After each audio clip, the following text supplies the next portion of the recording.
हो चुका आगाज रण का युग बदलने की तैयारी में, जीत उसी की होगी जिसका संघर्ष है जारी। हेलो नमस्कार दोस्तों, डेम्स परिवार में आप सब लोगों का दिल खोल के स्वागत है। केजीयूएमई, जी हां प्यारे दोस्तों, किंग जॉर्ज मेडिकल यूनिवर्सिटी आपके चेहरे पे मुस्कुराहट लाने का काम कर चुकी है।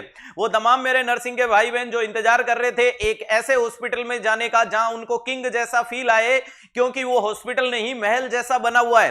वास्तविकता में उस हॉस्पिटल ने अपनी नर्सिंग ऑफिसर की वैकेंसी की घोषणा कर दी, और जैसा कि मैं कहता हूं कि सिलेक्शन के लिए एक ही पोस्ट काफी होती है, लेकिन यहां तो लॉट लगा दिया, अंबार लगा दिया, खुशियों की बौछार कर दी। तो देर क्यों करते हैं, पूरी जानकारी को तुरंत प्रभाव से लाने की कोशिश करते हैं अपने रुझान में, और अपना फॉर्म अप्लाई करके इस दौड़ में खुद को सम्मिलित करके जीत के ख्वाब को अग्रसर करने की कोशिश करते हैं। पूरे वीडियो को अंत तक देखने की कोशिश कीजिएगा कि ये किंग जॉर्ज मेडिकल यूनिवर्सिटी ने अपने कितने नर्सिंग ऑफिसर की पोस्ट की घोषणा की है, क्या सैलरी पैकेज होगा, कौन एलिजिबिलिटी क्राइटेरिया रखेगा, कब से फॉर्म भरा जाएगा, क्या सिलेबस होगा, और बहुत प्यारी वैकेंसी होने वाली है प्यारे दोस्तों। अगर मैं सबसे पहले बात करूं कि इसका ऑनलाइन एप्लीकेशन आपका अवेलेबल रहेगा, ये लखनऊ में सिचुएटेड हॉस्पिटल है। ये इस प्रकार से अगर अपन बात करने की कोशिश करें, सबसे पहले अगर बात करते हैं कि ये जो केजीयूएमई अपनी प्यारे दोस्तों ब्लैक बैकलॉग की कुछ पोस्टें थी, ध्यान रखिएगा, ये बैकलॉग की कुछ पोस्टों पे नर्सिंग ऑफिसर का रिक्वायरमेंट निकल रहा है, वो पोस्टें रहेगी 107। ध्यान रखिएगा, बैकलॉग का मतलब कुछ पोस्टें पिछली बार खाली रह गई, उनमें से 107, जिसमें ओबीसी की 4 है, एससी की 78 है और एसटी की 25 है।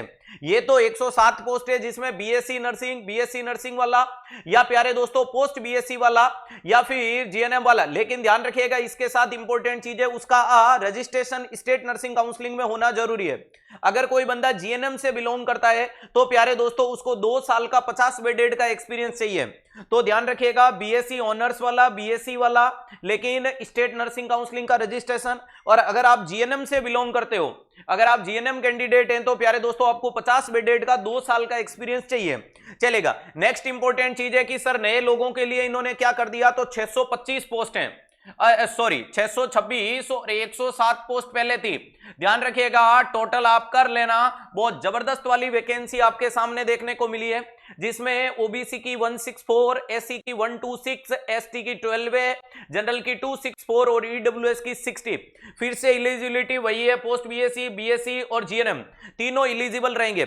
नेक्स्ट इंपॉर्टेंट चीज है सर, एप्लीकेशन फीस क्या रहेगी, तो जनरल ओबीसी ईडब्ल्यूएस के लिए 2000 फीस है और 360 रुपए आपकी जीएसटी है। क्या बात है, 360 टोटल हो जाएगा 2360 रुपए फॉर्म फीस है। एससी एसटी के लिए 1416 रुपए टोटल फीस है। तो 1000-2000 में अटकना नहीं है, क्योंकि जब लाखों का ख्वाब देखा है तो रुकना झुकना थकना नहीं है। सर रिजर्वेशन क्या रहेगा, जो उत्तर प्रदेश स्टेट की जो पॉलिसी है उसके अनुसार जितना एससी एसटी ओबीसी और ईडब्ल्यूएस को मिलता है उतना रिजर्वेशन इसमें भी रहेगा। नेक्स्ट इंपॉर्टेंट चीज है कुछ, अरे हॉरिजॉन्टल रिजर्वेशन के लिए अगर कोई दिव्यांगजन पीडब्ल्यू वाला है, फिजिकली हैंडीकैप है, उसको 4%, एक्स सर्विसमैन को 5%, या प्यारे दोस्तों डिपेंडेंट्स ऑफ फ्रीडम फाइटर 2%, या फीमेल जेंडर के लिए 20%। ये आपके लिए प्यारे दोस्तों क्या होगा, रिजर्वेशन देखने को मिलेगा। एज लिमिटेशन क्या रहेगी, तो cut off date of age calculation of the 1 जनवरी 2025, 1 जनवरी 2025 तक अगर कैंडिडेट मिनिमम 18 साल मैक्सिमम 40 साल तक का हो सकता है, 40 के बाद नहीं लिया जाएगा। तो मुझे नहीं लगता है कि 40 साल के बाद कोई फॉर्म भर के तैयारी भी करता होगा, 1.5 उम्र से ज्यादा कौन तैयारी करेगा। तो बहुत बड़ा एज ग्रुप है। If candidate required to scrubbing arrangement of KGUME candidate will be selected requirement and writer filling the application.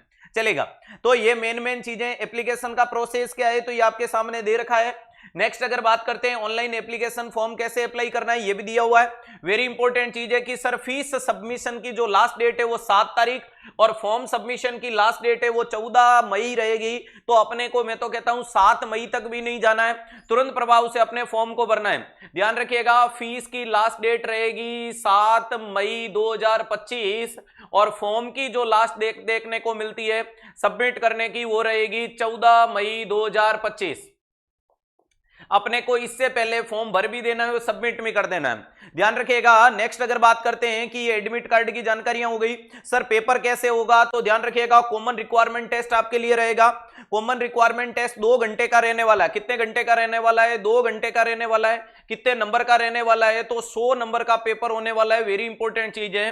Next अगर बोलेंगे कि मल्टीपल चॉइस इसमें एमसीक्यू आएंगे, सिलेबस को कैसे डिवाइड किया है, 60 नंबर की नर्सिंग है, 60 नंबर की इसमें नर्सिंग देखने को मिलेगी। वहीं पे प्यारे दोस्तों 10 नंबर की जनरल इंग्लिश है, 10 नंबर की जनरल नॉलेज है, जनरल का मतलब कॉमन, टेंस वेंस जैसी चीजें। नेक्स्ट अगर बात करते हैं 10 नंबर की रीजनिंग है, 10 नंबर की मैथ्स है, तो 10 10 यानी 10 + 10 मैथ्स रीजनिंग हो गई, 10 + 10 क्या हो गई, इंग्लिश और जनरल नॉलेज हो गया। और 60 नंबर की आपके क्या देखने को मिल गई, तो नर्सिंग। टोटल 100 नंबर हो चुके हैं। ठीक है सर। नेक्स्ट हो गया there will be negative marking, each correct answer will 1 और नेगेटिव मार्किंग 1/3। तो इसमें नेगेटिव मार्किंग कितनी देखने को मिलेगी, 1/3 नेगेटिव मार्किंग देखने को मिलेगी। सही करने पे 1 नंबर मिलेगा और 3 सवाल गलत करने पे 1 काट लिया जाएगा। मिनिमम क्वालिफिकेशन क्राइटेरिया प्यारे दोस्तों जनरल कैंडिडेट के लिए अगर अपन बात कर रहे हैं, जनरल कैंडिडेट के लिए, ओबीसी के लिए और ईडब्ल्यूएस के लिए आपको पास होने के लिए 50% कम से कम और उसके बाद मेरिट, इतना तो कम से कम लाना है वरना आप इलिजिबल ही नहीं रहोगे। और वहीं पे आप अगर एससी और एसटी से बिलोंग करते हो तो 45% आपको मिनिमम जाना है। क्लियर है। नेक्स्ट सिलेबस जो आपको दे रखा है और उसके बाद में प्यारे दोस्तों मार्क का कंसेक्शन किस प्रकार से देखने को मिलेगा, सिलेक्शन का प्रोसेस क्या देखने को मिलेगा, फाइनल मेरिट किसके आधार पे बनेगी, रिजल्ट डिक्लेरेशन हो गया, डॉक्यूमेंट वेरिफिकेशन हो गया, अपॉइंटमेंट आएगी, लास्ट में बायोमेट्रिक होगी। ये नॉर्मलाइजेशन अगर पेपर एक से ज्यादा शिफ्ट में करवाया जाता है तो नॉर्मलाइजेशन का फॉर्मूला भी दे दिया है कि इसके तहत आपके पेपर में नॉर्मलाइजेशन किया जाएगा। नेक्स्ट देखने को मिलेगा सिलेबस भी आपको दे दिया है कि बेसिक साइंस का, जनरल साइंस का क्या है, न्यूट्रिशन का, psychology, mental nursing, psychiatric, fundamental का क्या है, कम्युनिटी का क्या सिलेबस है, मेडिकल सर्जिकल का क्या है, पीडियाट्रिक का क्या है, ओबीजी का सिलेबस आपके क्या सामने देखने को मिलेगा। तो बहुत प्यारी वैकेंसी है, देर मत कीजिएगा, तुरंत प्रभाव से अपने फॉर्म भर के अपनी तैयारी को मजबूत कीजिएगा। जानकारी अगर सटीक लगी, सबसे पहले लगी, तो वीडियो को लाइक और शेयर जरूर कर दीजिएगा। और आपके कुछ डाउट हैं तो कमेंट बॉक्स में छोड़ दीजिएगा ताकि उनको लेकर अपन और चर्चा करेंगे। उम्मीद है कि यह जानकारी अच्छी लगी होगी। ऐसे ही हंसते रहे, मुस्कुराते रहे, पढ़ते रहे, मस्त रहे, बने रहे डेम्स परिवार के साथ और कर दिखाएगा कुछ ऐसा कि दुनिया करना चाहे आपके जैसा। Thank you so much.